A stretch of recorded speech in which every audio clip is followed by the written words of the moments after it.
Hello, everyone. Welcome to Ignite, Awaken, Expand podcast. I am so excited for today. One of my most favoriteest humans and souls is here.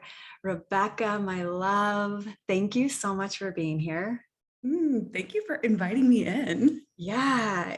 I was so excited. We were talking the other day and I invited you onto my podcast. I was so excited that you said yes, because you are somebody who I value your wisdom, which we're going to be talking a little bit about that today, but I value the way that you perceive life, the way that you take in knowledge, the way that you deliver it. There's so much beauty to the way that you speak, the way that you articulate. And I'm excited to be able to talk about some really juicy topics today with you and just hear your perspective and the way that you have experienced these things. So welcome today. I am so excited to be here. Yeah. Actually, when we were talking initially about the ideas for what we could do here, you and I were reflecting back to each other almost like a respect for the other, but almost an intimidation of the other's gifts. There's a recognition that there's so many things I see and appreciate about you that are not gifts that are necessarily strong in me and that I so dearly love. Mm-hmm. And also the things that you mirror for me where I might not recognize those gifts in me, but I can see them in you. Mm-hmm. And they get amplified because of my connection and relationship to you. I really, really value that. You know what, I'm just like there. I actually haven't heard somebody say this, and maybe somebody has, but the words that come through is divine sisterhood. Just that, because there's this distorted sister wounds that are out there that we experience with women that just create this feeling of resistance around really opening up and creating relationships with other women. But there's this divine sisterhood where we get to fully be in our own glory, and we feel like it's received, it's seen, it's like received as a gift. And we're also get to see the other person and their gifts and in their wisdom and be able to celebrate that. So yeah, I definitely feel like we've got that divine sisterhood for sure. Oh, absolutely. And it also feels like there's been this notable evolution in the not too distant past around how women do get to relate to each other. That sense of there being so much imminent space for all of us to play. It's not that there will one day be resource, it's that we are actually in it right now. It's here and it's now. Mm-hmm. And so rather than seeing something you're gifted with and thinking something is being taken from me, it's like I get to celebrate you and I get to see the possibility for what gets to be true for you, and then get to play with the imagining for what gets to be true for me. Mm-hmm. Yeah. But that feels like a new gift to all of us.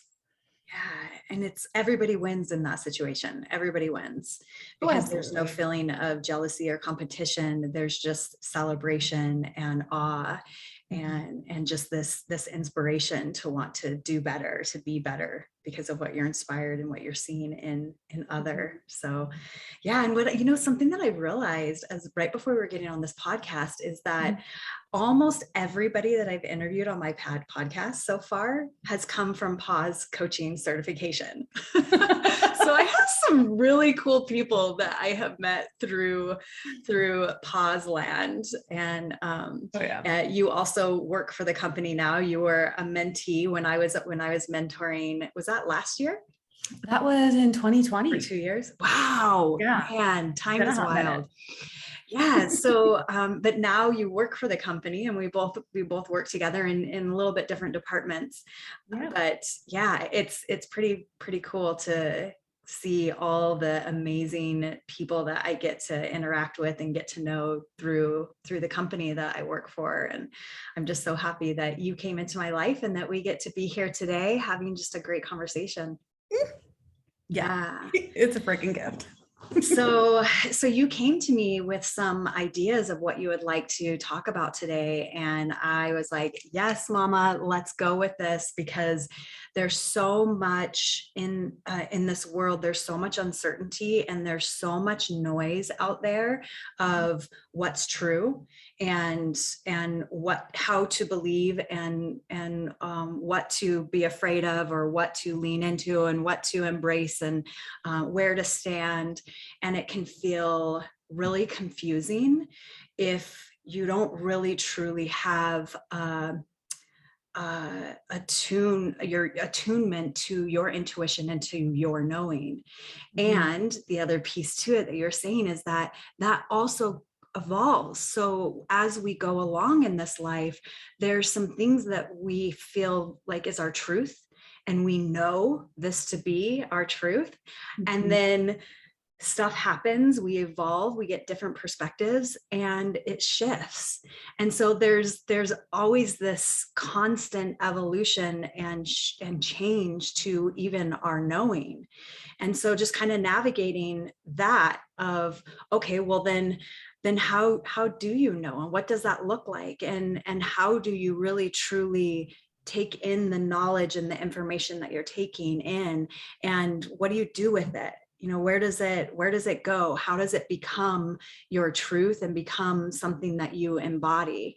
And so just kind of navigating that, and then probably so much more that we'll be discussing. So I'm curious, just kind of your take on what I've kind of presented and where you would like to go with that. Yeah, I think you actually articulated it beautifully right before we pressed record, which is part of this is our knowing and part of this is our wisdom. And what I believe to be true is that we each get to make the right choice for us right now. And that can change. We might make an entirely different choice with the exact same question a day from now, a week from now, a decade from now. But right now, what is your yes? What is your no? And I think that comes with time and practice and building a greater relationship with yourself. If you were to talk to me in 2016, I had actually just exited an emotionally abusive relationship that lasted for 2 years. If you had tried to talk to me at that point about, yeah, Rebecca, trust your knowing, I'd be like, what the fuck is that? I just had this person who spent 2 years. It was like an acid eating away at my own confidence and my own inner knowing. How the hell can I build that up? I wanted to look externally for anybody else to tell me what I should do. And I was aware of that inclination. And so while the compulsion was there, I didn't let myself do that. Over time, I had to slowly rebuild my trust in myself.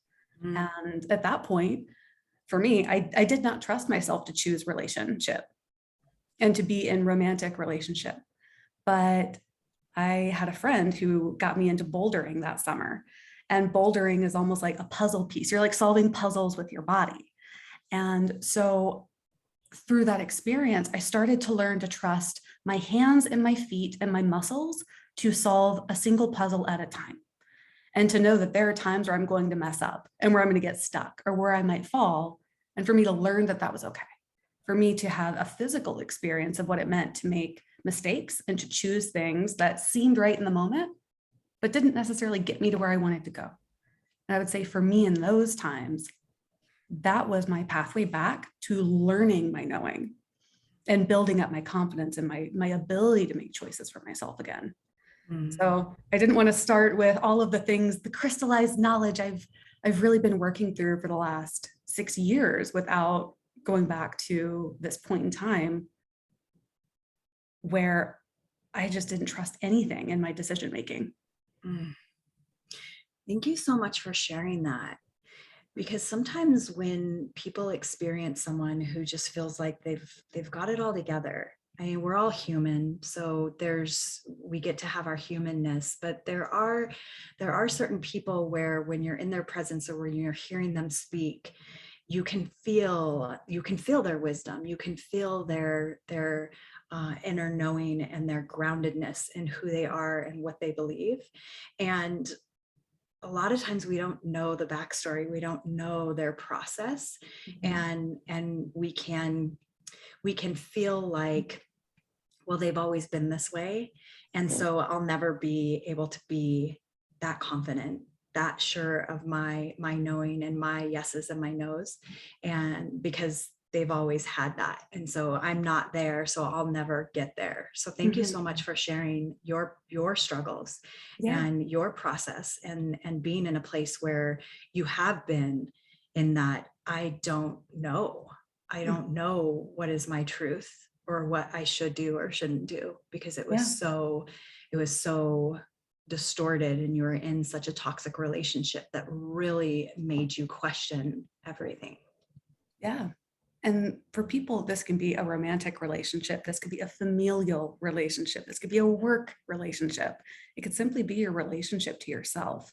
But I suspect that most people have gone through a time of extreme self-doubt, regardless of how it came to be. And coming back to your truth might require help and support. It might require times with therapists, or times in partnership with a coach, or times for deep introspection. What I often find is that having somebody outside of you who can lovingly support you in it, but also not have anything personally invested in your journey and trying to push you a certain direction, those can be very helpful guides as you're trying to come back to your knowing. I did not come to this by myself. It came in relationship with others and in doing my own work. So now, if you were to ask me, Rebecca, what do you think about your knowing and your wisdom? I know my body has got some very clear yeses, and my body has some very clear nos. And there's an astrologer I really like. Her name is Chani Nicholas. And at the beginning, or somewhere in every single horoscope she ever writes, she always says, take what works for you and leave the rest. Yes. And I always love that. And I remind myself of that regularly, because when I'm in experiences of being in relationship with someone else, where I'm learning from them, or maybe I'm being supported by them in my process, they will offer things to me. They might offer advice. They might offer tools. They might offer opinions. And I can listen now and not hear a judgment or feel like I should be doing that thing. I can listen to it now and receive whatever it is they have to share. And I can mentally and wholeheartedly thank them for what they've offered me. Yes. And take what works for me in that experience, leave what doesn't work for me, and maintain a curiosity for why I chose what I chose and why I put down what I put down. So good. And so what's coming to me as you're sharing that is that there can be the extreme on one end or the other with people, and where we want to be is in the sweet spot. So one end is where they literally take everything that everybody says is truth. It's like, oh, this person said this, I'm adopting that, and it's the truth. And they didn't really actually tune into, is there any part of that that doesn't resonate with me, or maybe does any of it resonate with me? They just sponge it up and they take it in. And that was more of what I was like growing up, because I grew up in a very strict religion. So I was basically conditioned to not question, just believe what this person who is higher up from you says, and you do it. So that I was more on that end. And then there's the other end where it's just super skeptical. Everything that everybody says, it's like, it's just shut down. Like, nope, I don't believe you. And just really is closed-minded from really just opening up to, what if, let me kind of explore that and get curious about it. It's just completely closed off and just really stubborn and not willing to really be able to just kind of dive in and get curious about it. So people can be on either one of those ends. Where we want to be is in this place of holding our ground and our neutrality, and just getting curious around, okay, what of this rings true with me in this moment, and what doesn't, what's just not a vibrational match to who I am right now. And knowing that it's not necessarily that it's a forever no, or it's a forever not true to you, because like you shared, there's been things that years ago, it was a no for me, or if it was a hell yes, and it was very true, and it felt right in my system. And as I've evolved and expanded, some things that were yeses are now nos, and then some things that were like, yeah, no, that's not something that I'm interested in or something that I believe. I'm exploring more and getting more curious about. So having so much flexibility to what is true to you in this moment, because it gets to evolve and shift and change as you do. Yeah, it's so important, I think, for me in particular, to remind myself I'm choosing what's right for me right now. Mm-hmm. And I reserve the right to make my next right choice, which might contradict this choice. Yes. That does not mean that this choice was not right for me in this moment. Yeah. Yes. And even when I go back to the choices I made in the past that I know led to sources of harm, it's like, okay, but in those moments, I thought those things were right for me. Yes. I did not like them. Looking back, if I were to relive those experiences, I would make different choices. But I only know that through lived experience. And I only know that through doing the work in partnership with professionals and my own inner work, and relearning that, reconnecting to my own knowing. For me to hear somebody share something, and for me to hear it and understand it intellectually, like logically, I'm there. My father was an accountant. Linear thinking, super easy. I'm there for it. And often I tend to prefer those more linear processes. But for me, that experience of hearing that thing, knowing it's true on a logical level, but then letting it like really like sink into my body. And it's like, okay, logically, I know I should do a pros and cons list right now because that's what I was trained to do by my hyper logical, analytical father. But actually, if I come into my body right now and I'm presented with this choice, I know the pros and cons list. My mind almost immediately starts writing those. Yeah. But when I come into my body, it's like, okay, the logic's there. But where's my body right now? Where am I? And so sometimes I will throw away the pros and cons list because through my lived experience, I've learned to trust my body's yes. I've also learned to trust my body's no. And there are still times where I will catch myself leaning more toward that pros and cons list and ignoring my body. And I might make choices that logically feel right, but I didn't really give myself that time to let it sit in my system. And if I need to change my mind and make my next right choice, which might be to contradict, I will do that now. Yes. I love where you're going with this, because it's so important to understand that it really truly is, your knowing doesn't come from the mind. It really is in the body, and you have to have a deep connection with your body to be able to get to a place of really pointing to and understanding what your yeses and your nos are, and what is your truth in this moment. Because the mind is just going to go with what feels safe or what feels familiar a lot of the times, and what feels logical. And it's not always the truth. It's not always the best direction for your higher self and for where you're actually wanting to go. A lot of times it isn't a logical answer. It doesn't make sense why you're choosing it. It's just a feeling. It's just this feeling in your body. So I'm curious, what does that feeling feel like for you in your body? My yeses, I would say for a long time, it was a singular experience of a yes and a singular experience of a no, because for a period of time, it was like, I just need my one pathway to a yes and my one pathway to a no. And I wanted it to be very clear and very obvious. And so for a while, it would be almost like a beaming from my heart. It was like, it was almost like my heart lit up when it was a hell yes. And it was as though there was a boulder tied to a balloon when it was a no. It was like a sinking, like, this is not happening. You're grounding in a no. This is what's happening. And over time, I would say that my language for yes, my body's language for yes, and my body's language for no has expanded as my comfort with my body has grown and with my ability to understand. So I might now experience a yes more in my belly.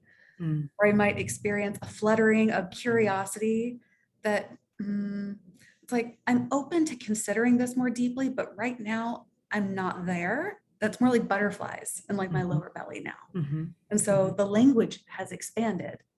But for a while, my agreement with my body was, you give me one answer. It is a singular, crisp, clear yes, or a singular, crisp, clear no.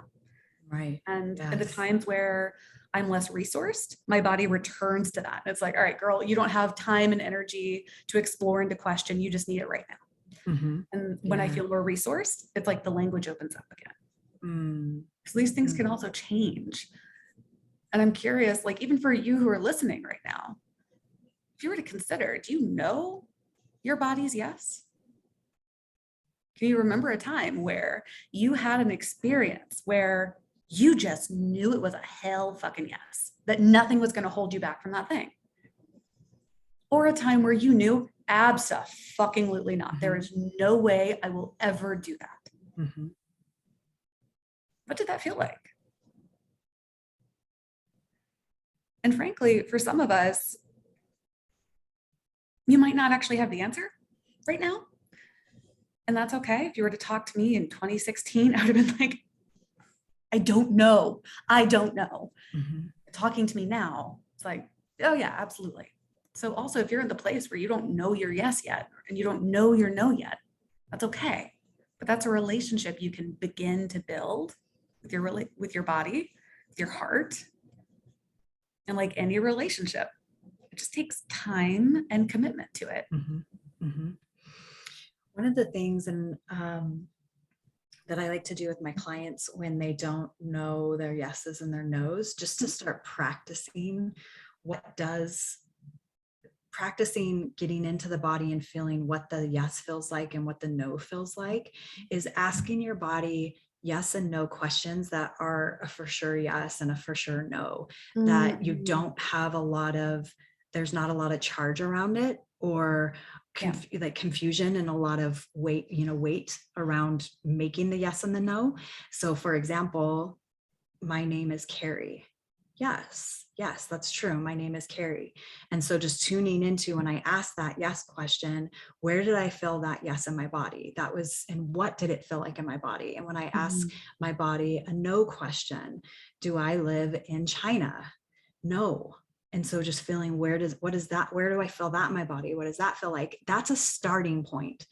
It's a way to kind of get into the body and feel into what do these responses, these yeses and nos feel like in my body, and where am I feeling them, so that you can start tuning in. And once again, it can shift and change. So it's not always the yes is always in my heart and the no is always in my stomach. It's not always that way, but it's a way to start getting into the body and understanding how it communicates to you, which is so important, so that you can start really filling into what is your truth, what feels right for you in this moment.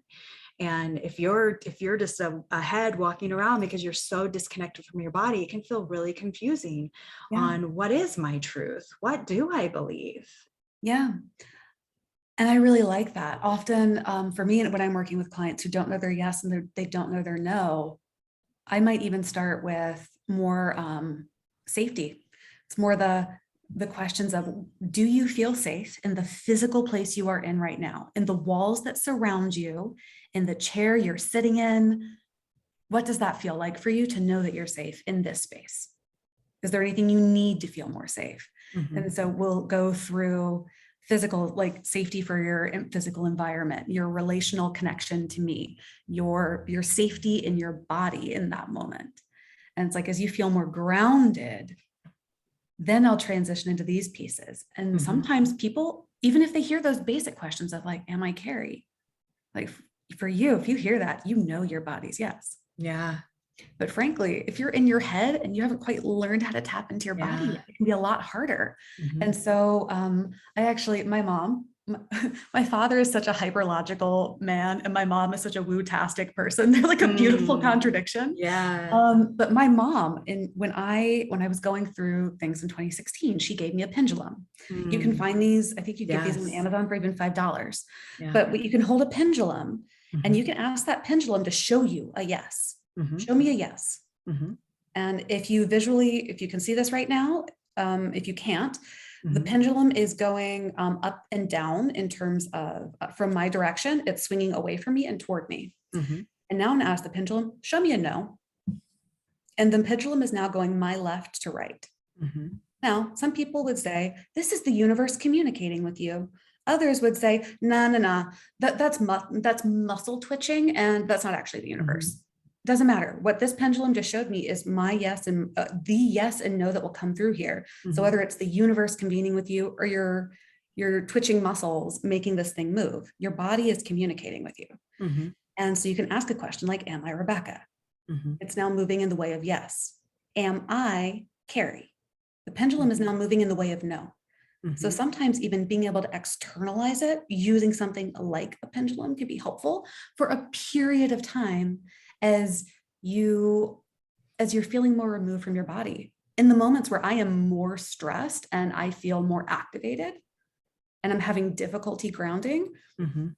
I will pick up a pendulum. I may or may not use it, but even just knowing I have a tool outside of me to verify my yes and verify my no can still be reassuring. Mhm. There's also muscle testing. So typically if there's somebody else around, you can ask them like to press down on your arm. Mhm. But you're not necessarily going to be in a situation all the time where you can turn to a partner and say, hey, Yeah. can you ask me a question and press down on my arm? But you can do that with a finger. So you can have your finger just beside your pinky and you can press your middle finger on top. And you can say, all Mhm. right, body, show me a yes. And then you can gently Mhm. press down. Body, show me a no. And you might notice that there's more give. For some people, it will be more significant. It might be like, show me a no, and you can like press down and it's like you're going down inches. For others, you might press Wow. down and go down like centimeters. But there are multiple tools you can use to begin to learn that communion with your body and those yeses and nos. And and frankly, for me, like if I'm at the store and I'm having a sugar craving and I'm like, all right, look, I get to enjoy food. That's Yeah. not something like I get to enjoy food, but I also recognize that I have a pattern of emotional eating. So sometimes I'll be like, I kind of need some help. All right. So am I in a state right now where I'm seeking comfort from food? Mm. Oh, yes, I am. Okay. Well, cool. Well, yeah, I can buy this cookie. I'm sure it'll be tasty, but there's something underneath it that I need to take Mhm. care of. Mm. And in those moments, I may or may not choose to buy that cookie, but I can also recognize that I was ignoring that there were other signals for other needs underlying the cookie. Um, Yeah. and Yeah. so these are things that I still use. Even with my clear yeses and my clear nos, there are Mhm. still moments where it's like, help, Mhm. make it Yeah. more clear, make it more Yeah. obvious. Oh gosh, I love those. I love those just like right now options of how to start tuning into your yes and no's and just having that support. Yeah. You had mentioned earlier that you also were working with other. What was kind of your process with that? How did you work with other and what did that look like to be able to help you to really tune into the communication of your body and your yes and no's? Are you referring to relationships where I am receiving support or relationships Mhm. where I'm giving support? Receiving support. Yeah. Yeah. I would say that was predominantly done in relationship with a therapist. Mhm. And she was very good at not answering the questions for me. Mm. Sometimes I would ask her a question, not necessarily a make this decision for me question, but almost like the side question where it's like, which way does she think I should lean? She is Yeah. a trained professional, so she does not tell me. She Yeah. will help me Yeah. explore the avenues that feel good for me Mhm. and help me even understand what protectors might be at play here and help me learn to self-soothe when I'm in activated states and I feel like I can't make the decision.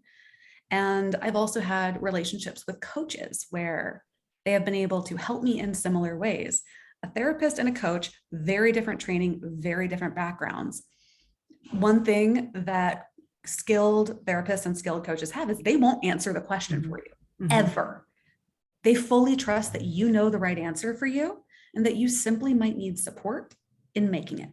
Mhm. Yeah. Um, Yes. Yes. Yes. and Yes. and so in that relationship, it was over time me building my trust in myself.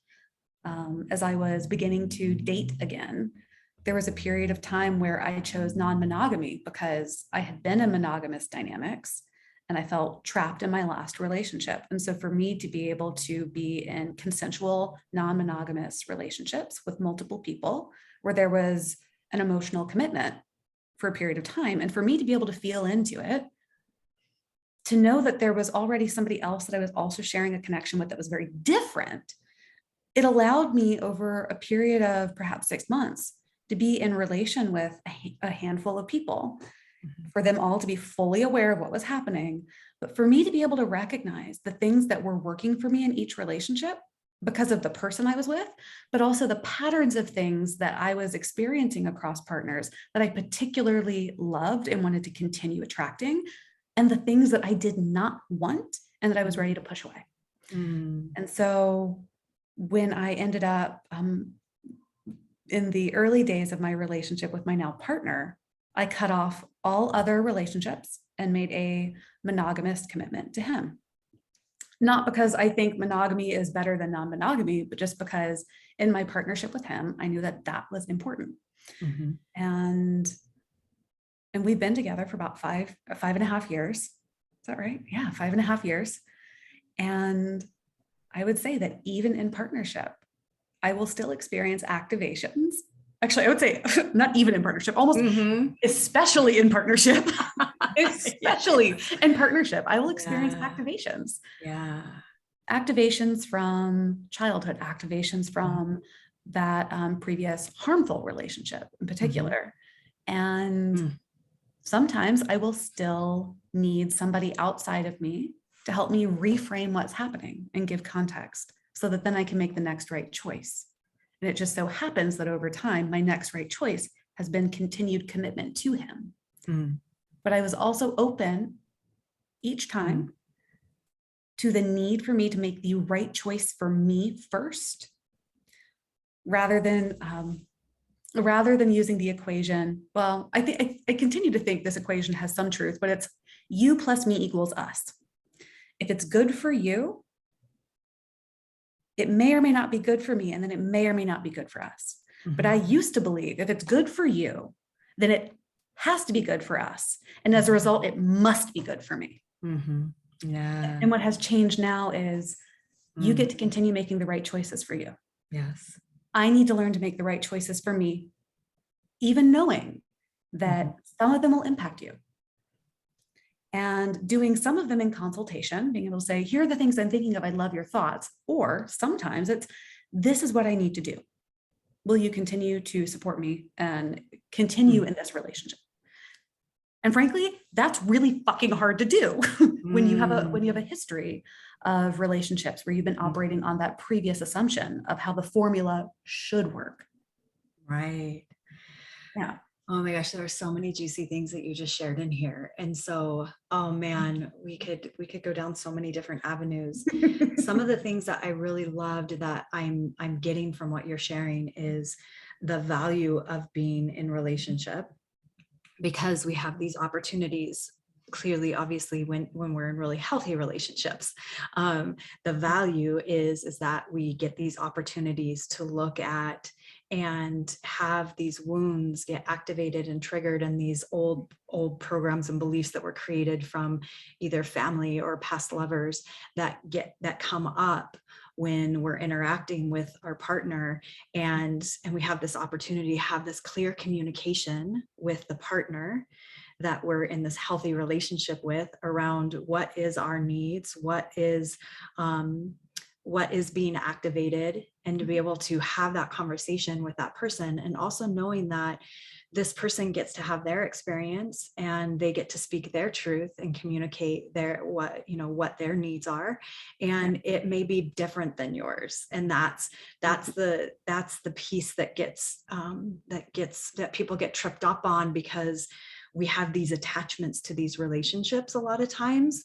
And sometimes, just like our truth and our knowing shifts and changes, sometimes the relationship was right and it was true, and then And then at one point it's not. And it doesn't mean that it's a bad relationship. It just means that it's changed and our needs and our desires have changed. And that's okay. Yeah. So many people stay in relationships that are like, they're not bad, but they're just not really serving each one of them just for the sake of just being together, because I need to be loyal and devoted and committed to this person, even though I'm not being loyal and committed and devoted to myself. I'm making a Yeah. sacrifice for my truth and my highest alignment because it's not what they're wanting. And so I'm going to sacrifice. And it's never the way it's supposed to be in a relationship. So I love that you're navigating those things and that in this moment, it's a yes still to be in the relationship. And it's so healthy because there's certain wounds and there's certain experiences that we've had that are important to be healed. I honestly, my personal belief can't be healed unless there's other there to be able to help us to be able to really navigate those wounds. And so when we have a partner that shows up and kind of pokes it a little bit, and there's an experience that happens that pokes it, that when they are, when you have this good open communication, you have this opportunity to go into that wound and really truly love on it and nurture it and heal it. And I've had many moments with my partner where I've been activated and whew, it's hard to like speak what I'm feeling and how it's hurt. But to be able to speak that, it's so liberating, it's so healing. And what ends up happening is this deep, deep, deep healing that could not have happened any other way, but with it being activated with a partner.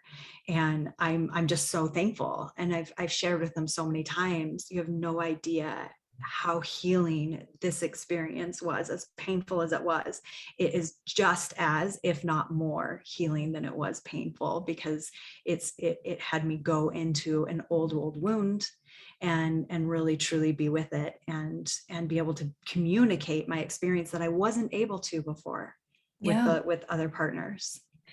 And the ability to communicate those needs comes from a sense of safety. Mm-hmm. Yes. A strong sense of internal safety. And if you don't feel that with a particular partner in a particular moment, it's okay to meet yourself there. There are times my partner is a incredibly kind man. I love and adore him. This is the most healthy relationship I have ever held and gotten to experience. And there are moments where I do not feel safe in the relationship, not because of anything he has done or said. It has everything to do with those moments where I feel triggered. And sometimes I do not recognize that I am being triggered by the past and I want to blame him. Yes. Yeah. And so these are the moments where it's like coming back to that knowing, it's like, I want it to be his fault so that it's his shit to fix. And then I just get to sit back and judge him because that's way easier. And it's only when I eventually come to that realization, and it might be in a matter of seconds, it might be in a matter of days or weeks, where it's like, oh shit, that's not his, that's mine.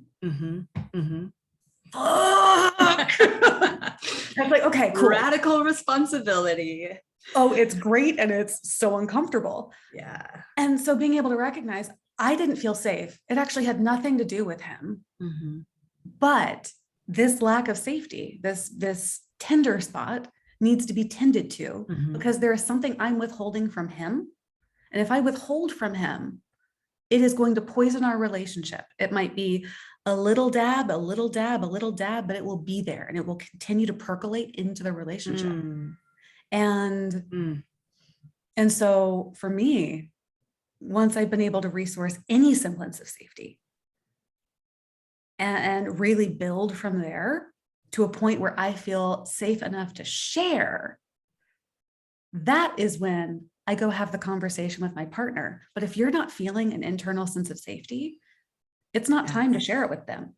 Because you're likely going to come into the conversation in a way where you might be easily swayed by somebody else.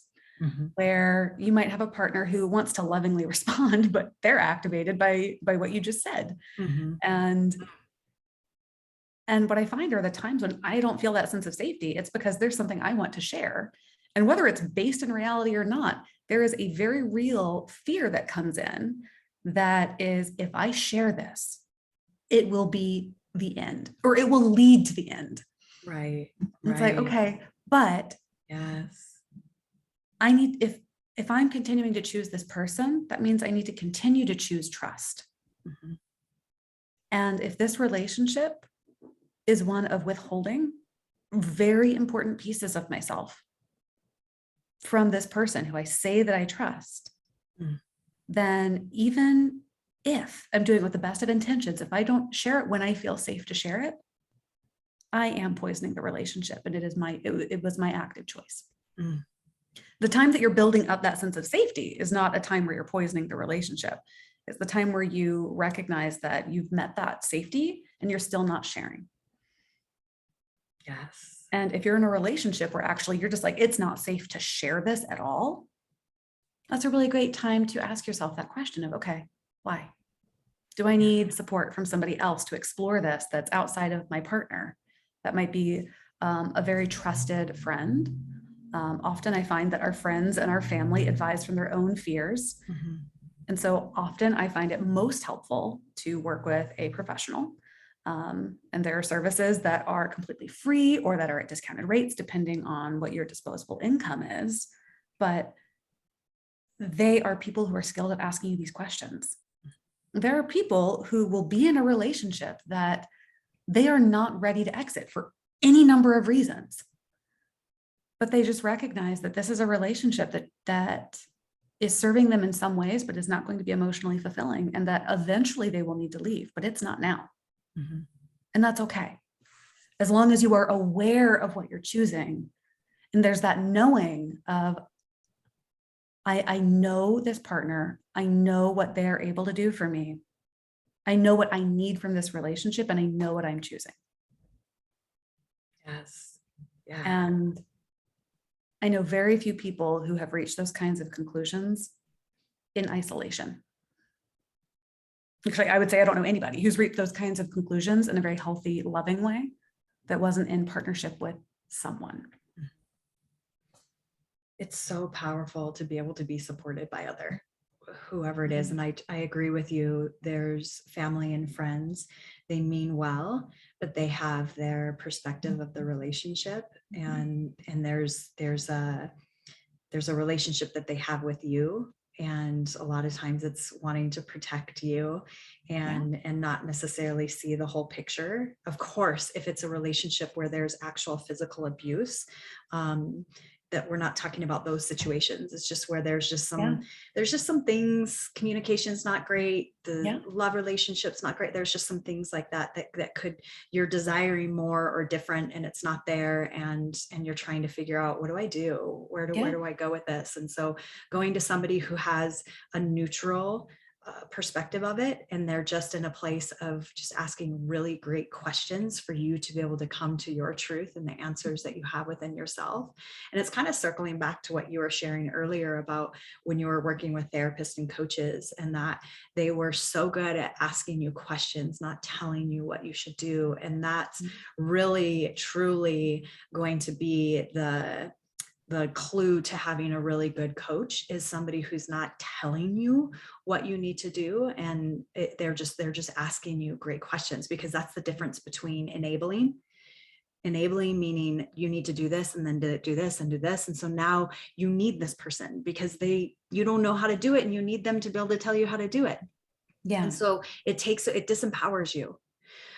On the other side, somebody who asks really thought-provoking, going into the body provoking questions, that just helps you to navigate and search for the answers that you have within you, is incredibly empowering, and helps you to come to a place of being able to navigate and understand, where are my answers within my body, and within me. And as they ask those questions, you're continually being brought into yourself so that you can find those answers within. And it's so empowering. It's like, oh my gosh, I've actually already known. And thank you so much for bringing me to that place. And it's so fun on the coach's end to be able to create that experience for people. It also takes that pressure off of the coach, the therapist, to have all the answers. It's not our place to have the answers. No. Thank God. It would really suck if you, Rebecca, had all the answers for my life. And I need you to be able to really, truly be able to live my life, because I don't have the answers. It just doesn't work that way. We all actually truly do have the answers within ourselves. It's just a matter of remembering how to access our wisdom, our knowing, our knowledge, our truth. Yeah. And that's that ongoing relationship with yourself. And it builds over time, and it becomes easier and easier. Well, maybe more simple. It becomes simpler over time. Yeah. It doesn't always feel easy. Yes. I would be lying if I said it's easy. Yeah, the answers can come through, but they're not necessarily easy. It's so true. And I know we haven't really explored this very much, but you can have your physical knowings, but we have our external senses. We can hear, see, smell, touch, taste. But we also have our clara senses, which it's like our inner seeing, our inner smell, our inner taste, our inner hearing, our inner feeling, and then claricognizance, our inner knowing. And so your body might not talk to you, but you might actually all of us have them, but we use them to varying degrees. So there's also this ability to build a deeper relationship with your clara senses. Or I always say clara. I think it's actually clair senses. But for me, in that regard, my strongest clair sense is claricognizance. Or at least that's always what I think my strongest sense is. In fact, as I've sat with it more, I've been able to recognize that it's more like growing up with the father I know, I was taught to use logic above all else. And so what I've actually learned over time is my strongest sense is actually my feeling. It's like an energetic feeling of knowing. And then it's like my body has to translate the feeling into a knowingness. And then suddenly when I hear it and experience it as a clara sentience, a clara knowing, I'm like, oh, got it. Yeah, so true. But the feeling was already there. Yeah. So people can also flirt with and explore these senses for themselves. Yeah, and that's something I love that you brought this up, and I've used this analogy quite a few times, but it's such a powerful one, and it just helps it kind of land into people's systems, because a lot of people think like, oh, I don't have that. I don't have that inner knowing, or that I don't have a very strong intuition, or I don't have an intuition. I don't know what's true, what's not. It's just not there. And that's like saying I don't have a bicep just because you have a really weak bicep. Our physicality is no different than our spirituality. They're so connected. And so we all have a bicep. Everyone has a bicep, but some people have really strong, really powerful biceps because they've been using it. They've been working it. They've been intentionally going into the gym and building and taking in the nutrition to help them to be able to grow that bicep. And it's no different than our clairs. We have them all. It's just that there's some that we haven't really exercised and built up, and to be able to really make it to be Something that's really strong in our system, and something that just comes really naturally to us. So it's not a matter of, do you have it? It's just a matter of, how strong is it? How much have you actually used it and built it and really grown it to have it be strong? How strong is it? And also, which ones are just sort of naturally easiest for you to access? Like clairaudience, or I always say clairaudience is more the hearing. So it's like your inner hearing. You have like an inner voice. That might mean that you might suddenly hear lyrics for songs that play through, and that song means something very specific to you. So it might not come through a clear word of like, yes, Rebecca, this is the right choice for you. But it might be a song with lyrics that are very meaningful for me that help me point into the direction that I want. Or I'm so fascinated by, I don't remember the name of this one for smell, but some people, it can I come can't through, remember that it one can come either. through smell. Mhm. And which is fascinating to me. This is not one of the stronger ones for me. Mhm. But you might have certain a clear sense that comes very strongly through smell or taste. And there Mhm. might be certain smells that are your yeses, or certain smells that are your, or Mhm. maybe that are certain smells that will come through that are appealing to you and draw you a particular direction. And you learn that those are your yeses, or certain smells that like will come through for you that are repulsive and will begin to show you your nose. Like Mhm. there are lots of different ways we can experience these things. I find it so fascinating. Yeah. I love Yeah. being in session with somebody and realizing like their clairsentience, their clair uh, their ability to like feel. Those are not their strengths. Their strength might be something more along the lines of smell. And it's like, let's play with this, because actually I'm working on building these skills myself, but this one is your natural proclivity. So we can Right. play with this. Yes. Yeah. Yeah. Yeah. This world is magical. Our bodies are Yes. magical. They're so there. We haven't even tapped into the the capacity of what we can do and what we can experience in these human bodies, and what these bodies can feel and create and do. So Yeah. really, having this childlike curiosity around it, rather than being so forceful and so um, maybe frustrated Mhm. with the realization that I'm not, I haven't exercised these abilities, this inner knowing and the different clairs, that it's not something that comes easy to you and you don't really feel like you have a whole lot of access to. Instead of getting really frustrated and defeated by that, Mhm. my invitation is to let this podcast be an inspiration to get curious around. I wonder what it feels like to really truly feel my knowing and my yeses, and what feels true for me in this moment, and just playing with that, having it be fun as you're going about it. And just knowing that as you practice it, just like you pick up a weight and curl your bicep, that over time, the more you do it, that it will get stronger, and it will be something that just, you can't not experience it. My intuition, it's so strong Mhm.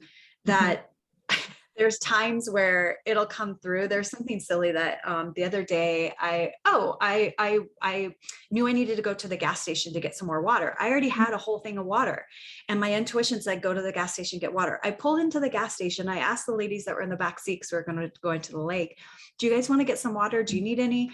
And they're like, no. I'm like, okay, I guess I won't get out then. I ran out of water at the lake.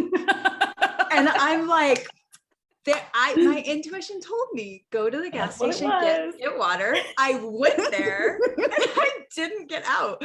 I have so many of those experiences. And I just, rather than beating myself up, I'm like, noted, Carrie. And I get better and better at it. I'm still not Yeah. perfect, but when I have a thought of grab this thing right as I'm leaving the house, I do it. And then all of a Mhm. sudden I'm like, oh my gosh, I needed it. Thank you, intuition. Thank you, Yeah. knowing. And so those, we just get better at it. And it really truly is, act on the feeling, and what you feel like is the direction to go. And then after the situation has ended, analyze it from a place of neutrality, just out of curiosity. Was that my intuition, or was that me acting out of fear? Or was that just like just a random thing? And the more that you start kind of tuning into what was your intuition, what was acting out of fear, what was my yes, nope, that wasn't my yes, it was actually a no. Okay, so what made me confused with that? The more that you just start just analyzing it all, you're going to get better and better and better at knowing what is your intuition, what is your yes, what is your no, and it'll just be something that you can't ignore. It's just Yeah. there. Yeah, that's deepening that relationship, right? The moments where it's like, oh, there was a miscommunication. I heard you, but I misunderstood you. Or I heard you, but like maybe I was a little dismissive in that moment. Doesn't mean you did anything wrong, but it's these moments of learning where it's like, oh, okay, cool. I ran out of water, but I was okay. So the next time you tell me something else, I'll be more open to hearing it and receiving it. Mhm. It's these adaptations. This is the relationship and the trust I get to build over time. Yeah. Yeah. Yeah. And it gets to be fun as you're Yeah. doing it. Yeah. Relationships don't have to be so serious. Most of them are like, most of the time they get to be playful and there gets to be ease. Mhm. So it gets to be goofy. And you can Especially actually you can ask your intuition. You can say, please make this so obvious I cannot ignore it. Yes. And it will begin to give you those signals. Yes. Mhm. For sure. Yeah. Oh my Yeah. gosh, woman. This is so good. This is so good because the time that we live in right now can feel so confusing.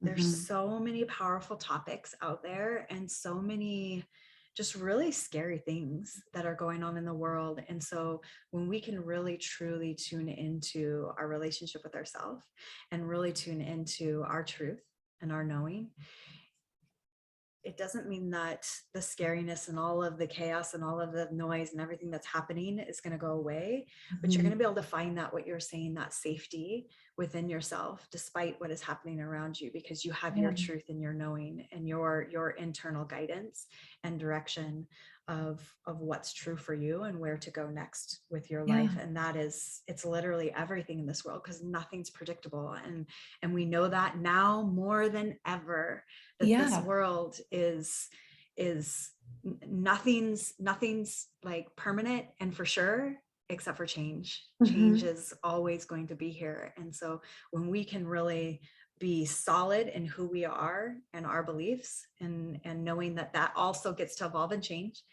but that like we're in that place of just like, I got this. I have the answers within myself. That's everything.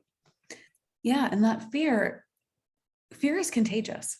And we live within structures and systems that may or may not be operating in our best interests. And sometimes some people will hear this and be like, absolutely not. It is definitely not operating in my best interest. Other people might be hearing this and going, what do you mean? It's totally fine.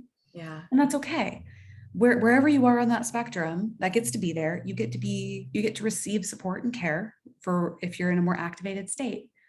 And by taking care of yourself, by cultivating this relationship with your knowing, with your intuition, by making the next right choice for you, it becomes increasingly easy for you to reach for the calm within yourself and begin to embody that more and more and more. It doesn't mean you're not going to get activated. It does not mean you're not going to have those moments where that fear will still come in, or where anger or other big feelings will be there. But more and more, you'll be able to reach for that calm.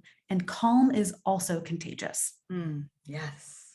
And so over time, you can become more of that calm in the midst of all the chaos. And when we're in these calmer states, it's much easier for us to remain open and curious, and much easier to take things in and to make a more embodied next right choice versus a fear-based next right choice, which is typically where we have very narrow vision and it's just like, dear God, like what is going to happen? Get me out.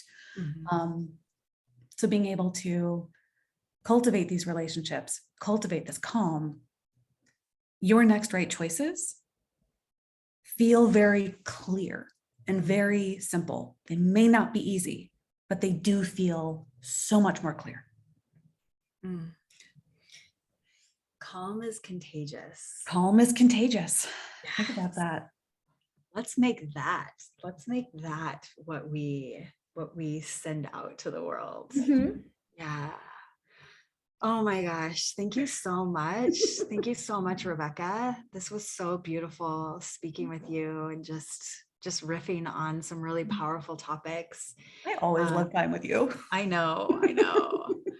So yeah, in the show notes, I'll actually share kind of where people can find you, because you're magic and you have beautiful offerings, breath work, hypnotherapy, coaching, just some really cool things that you do, and ways that you serve humans. So if anybody's wanting to reach out to you, I'll give your information in there and they can find you. That sounds So, good. And I am not really on any social media. yeah, So it will primarily be either, through my babe. website that you Yeah. can reach me. Yeah. Perfect. Beautiful. Yeah. Yeah. All All right. right. Well, everyone, we love you. Have a beautiful day. Thank you, Rebecca. And we'll see you guys next time.